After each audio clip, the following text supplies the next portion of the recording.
على رسوله الكريم أما بعد فأعوذ بالله من الشيطان الرجيم بسم الله الرحمن الرحيم فحملته فانتبذت به مكانا قصيا فأجاءها المخاض إلى جذع النخلة قالت يا ليتني مت قبل هذا وكنت نسيا منسيا فناداها من تحتها ألا تحزني قد جعل ربك تحتك سريا وهزي إليك بجذع النخلة تساقط عليك رطبا جنيا فكلي واشربي وقري عينا فإما ترين من البشر أحدا فقولي إني نذرت للرحمن صوما فلن أكلم اليوم إنسيا۔ سورۃ مریم کا درس چل رہا ہے۔ اسی سورت کے آیات نمبر 22 سے لے کر 26 تک تلاوت کی گئی۔ گزشتہ آیتوں کے اندر تذکرہ گزرا کہ اللہ رب العزت نے حضرت مریم علیہ السلام کو پاس فرشتے کو بھیجا اور فرشتے کے ذریعے خوشخبری دی کہ آپ کو بچہ ہوگا۔ تو اس وقت مریم علیہ السلام نے فرمایا تھا کہ بچہ دو ہی طرح سے ہوتا ہے، یا تو شادی کی وجہ سے، تو میری شادی بھی نہیں ہوئی، مجھے کسی انسان نے نہیں چھوا، اور دوسری وجہ زنا کی وجہ سے، تو میں بدکار عورت بھی نہیں ہوں، تو مجھے کہاں سے بچہ ہوگا۔ تو جبرائیل علیہ السلام نے فرمایا تھا کہ اللہ کی طرف سے یہی فیصلہ ہے، یہ ہو کر ہی رہے گا اور یہ فیصلہ ہونے ہی والا ہے۔ اور اس کے بعد اللہ رب العزت کے حکم سے دوسرے مقام پر ہے کہ جبرائیل علیہ السلام نے پھونک ماری تو ان کے حضرت مریم علیہ السلام کو حمل ٹھہر گیا۔ آج کی آیتوں میں تذکرہ ہے کہ جب ان کو حمل ٹھہر گیا تو حضرت مریم علیہ السلام اس حمل کو لے کر اپنے گھر سے دور ایک مکان کی طرف چلی گئی۔ وہاں جا کے وہ رکی، اور وہ گئی اس وجہ سے تھی کہ ان کو درد سے تکلیف جو ان کو کھجور کے تنے کی طرف لے کر آ گئی، اور یہ تکلیف بڑی ہی مشکل ہوتی ہے، اور اسی لیے آپ صلی اللہ علیہ وسلم نے ایسی عورتوں کو خوشخبری بھی دی ہے کہ اگر کسی کا اس تکلیف کی وجہ سے انتقال ہو جائے تو وہ شہید ہے، تو یہ تکلیف معمولی تکلیف نہیں ہوتی۔ اس کا اللہ رب العزت نے بھی تذکرہ فرمایا کہ وہ اس درد ذہ کی وجہ سے، تکلیف کی وجہ سے کھجور کے تنے کی طرف چلی گئی۔ وہ گئی اس لیے تھی، پھر ان حضرت مریم علیہ السلام غمگین بھی تھی۔ مریم علیہ السلام نے فرمایا کہ ہائے افسوس، میں اس سے پہلے مر جاتی اور میں بھولی بصری ہو جاتی کہ مجھے کوئی یاد ہی نہ رکھتا، میں ختم ہو جاتی۔ ان کو غم یہ تھا کہ کوئی حمل ہونا کوئی اللہ رب العزت کے حکم سے ہے، اس بات کا غم تو نہیں تھا، لیکن ان کو غم یہ تھا کہ یہ میں بچہ اٹھا کر اپنے گھر کے اندر جاؤں گی، لوگوں کے پاس جاؤں گی تو لوگ کیا کہیں گے کہ یہ بدکار ہو گئی ہے، اس کا غم اور پریشانی تھی۔ اس وجہ سے حضرت مریم علیہ السلام نے فرمایا کہ اس سے پہلے میں مر جاتی یا میں بھولی بصری ہو جاتی کہ کوئی مجھے یاد بھی نہ کرتا، اب میں لوگوں کے پاس جاؤں گی بچہ اٹھا کر، کیا کیفیت ہوگی۔ تو اسی غم کی جب ان کو غم لاحق ہوا تو وہاں نیچے سے کسی نے آواز دی۔ مفسر نے لکھا ہے کہ وہ جبرائیل علیہ السلام ہی تھے جو پہلے آئے تھے، انہوں نے آواز دی کہ آپ غم نہ کیجئے، آپ پریشان نہ ہوئیے،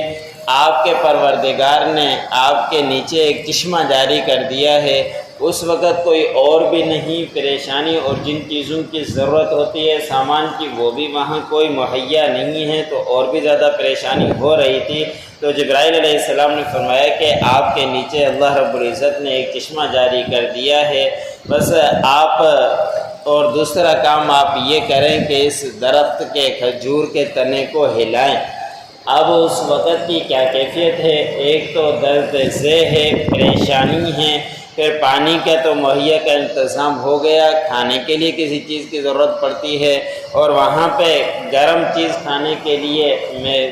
معدہ بھی صاف ہوتا ہے، اور ایسے وقت کے اندر گرم چیز کھانے سے فائدے بھی ہوتے ہیں۔ تو اللہ رب العزت نے ان کے لیے کھجور کا انتظام کر دیا، اور کھجور گرم چیز ہے اور ان کے لیے پیٹ کے لیے ان کے لیے آسانی بھی ہوگی، لیکن اللہ رب العزت ایسے ہی دے سکتے تھے۔ اللہ رب العزت نے یہ حکم دیا جبرائیل کے ذریعے کہ ان سے کہیے کہ کھجور کے تنے کو ہلائے، کھجور کا تنا پہلوان سے پہلوان بھی کوئی ہو جائے، پاکستان کا بھی جو مشہور پہلوان ہے، وہ کھجور کے تنے کو ہلا نہیں سکتے، اس کو ہلانا آسان نہیں ہے، لیکن اللہ رب العزت نے اسی کیفیت کے اندر ہلانے کا حکم یہی دیا۔ مفسر نے لکھا ہے کہ حرکت کے اندر برکت ہوا کرتی ہے، اللہ رب العزت نے یہی تعلیم دی کہ جب حرکت کرو گے تو اللہ رب العزت تمہیں برکت دے گا، تو ان کو بھی حرکت کروائیے، ورنہ کھجور ایسے ہی آ سکتی تھی ہلائے بغیر۔ لیکن یہ اوروں کے لیے سبق ہے کہ جو بھی کچھ کرنا ہے پہلے حرکت کرنی پڑتی ہے، اس کے بعد اللہ رب العزت نواز دیتے ہیں۔ تو مریم علیہ السلام نے اس کھجور کے تنے کو ہلایا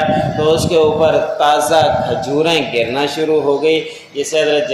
مریم علیہ السلام نے استعمال کیا۔ پھر اللہ رب العزت نے فرمایا کہ کھائیے اور چشمے سے پیئے اور اپنے آنکھوں کو ٹھنڈا کیجیے اپنے بچے کے ساتھ، اور اگر آپ جاؤ گے تو لوگ آپ کو دیکھیں گے، آپ کو تانے کا خوف ہے، تو آپ اس وقت ایک کام کیجئے گا کہ ان سے کہیے گا کہ میں نے رحمان کے لیے روزہ رکھا ہے۔ پہلے دور کے اندر شریعت کے اندر یہ چھپ کر روزہ رکھا جاتا تھا کہ آپ ان سے کہیے گا کہ میں نے روزہ رکھا ہے رحمان کے لیے کہ نہ بولنے کا، میں آج کسی سے بھی بات نہیں کروں گی، اور ہرگز میں آج کسی بھی انسان سے بات نہیں کروں گی، یہ آپ کہہ دیجئے گا۔ کوئی آپ سے بات کرے، پھر اگر کوئی آپ سے زبردستی کرے تو اپنے بچے کی طرف اشارہ کیجیے گا، وہ خود ہی بولے گا۔ حضرت عیسیٰ علیہ السلام نے اس عمر کے اندر پیدا ہونے کے فوراً بعد بولا تھا، جس کا تذکرہ کل آئے۔ فَحَمَلَتْهُ فَانْتَبَذَتْ بِهِ مَكَانًا قَصِيًّا، پس اس کو اٹھایا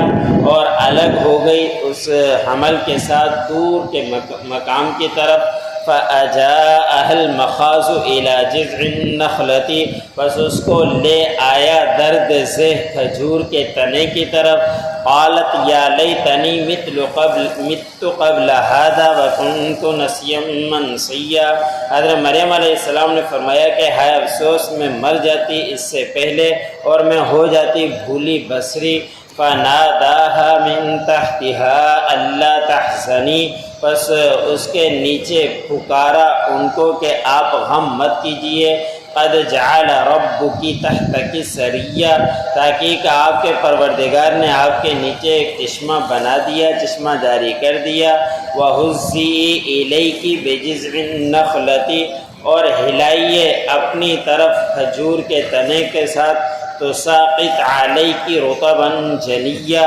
گرائے گی آپ کے اوپر تازہ کھجوریں۔ فَكُلِي وَاشْرَبِي وَقَرِّي عَيْنًا، پس کھائیے اور پیئے اور اپنی آنکھوں کو ٹھنڈا کیجیے۔ فَإِمَّا تَرَيِنَّ مِنَ الْبَشَرِ أَحَدًا، پس اگر کوئی دیکھے آپ کو انسانوں میں سے کوئی، فَقُولِي، پس کہہ دیجئے، إِنِّي نَذَرْتُ لِلرَّحْمَنِ صَوْمًا، کہ بے شک میں نے نظر مانی ہے رحمان کے لیے آج روزے کی۔ فَلَنْ أُكَلِّمَ الْيَوْمَ إِنسِيًّا، پس میں ہرگز آج کے دن کسی انسان سے بات نہیں کروں گی۔